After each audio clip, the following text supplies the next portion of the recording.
hundreds of different ages. My left ear is 64. My heart is 37. My cardiovascular capacity is in the top 1.5% of 18-year-olds. My diaphragm is age 18. The only way to understand age is you have to look at every organ of the body and then age that organ. And so you know intuitively that a baby's heart is different than a 90-year-old heart. They look different, they function different, they have different cells. And so we basically said, how do you age every part of my body? Sorry, the ear thing is like your hearing is bad or just the ears? Because I know ears continue to grow. Is that all it is? Looking at my ability to hear sounds. So between 4,000 hertz and 12,000 hertz, I'm basically deaf because I shot a lot of as a kid. I was right-handed, and so I got the exposure on my left ear. Holy shit. And so we still haven't been able to figure out how to fix aging or hearing damage on the ear. You're 46 years old. So your thoughts on what he just said?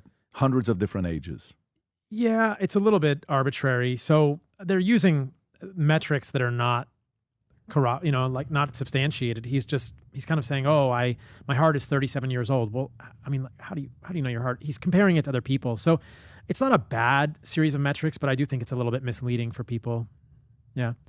Again, I think his intention is great, but I think that the way he's doing it is misleading. I'd be curious enough for you guys to sit down. MMA fight. Yeah. Well, listen, I'm sure it can be pulled off. And because what is the ultimate test of longevity than how much you can fight for your life? Yeah, I mean, so he actually emailed me and he was going to have me over to his house to do a workout, and then his team kind of flaked on it. So I'm still open to that. I think it would be interesting for people to see me and Bryan do things together. I think a long form podcast with the two of you guys doing it would be very entertaining. Yeah, it would be really to see different views. Yeah. I'm going to ask this last question, then babe, whatever question you got, I know you got a couple questions, we'll go to you as well. So SNAP, which used to be called food stamps, and now they call it SNAP. And not as in food stamps changed to Snapchat. They literally changed the name for food stamps to SNAP because it's called Supplemental Nutritional Assistance Program.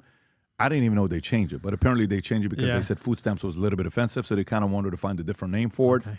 It is what it is. The name was changed in 2008 to reduce stigma associated with the program, since we've had food stamps in place since 1939. It is what it is. Okay. So this article, food stamps, crazy stats, 75% of the $115 billion spent in SNAP funding goes to processed food, and 10% of all SNAP food stamp funding goes to soda. You share this with me. How crazy is that? How crazy. So, but how do you process that information? Corruption, criminal lobbying at the level of Congress. This is the way it works. These big food companies lobby to Congress under the guise of classism, elitism, or racism, and say these foods have to be available on food stamps. And then what do humans in the most susceptible parts of the world and the most susceptible income classes do? But they buy junk food. 10% of food stamp SNAP funding goes to soda. I mean, why is soda even allowed to be used on food stamps?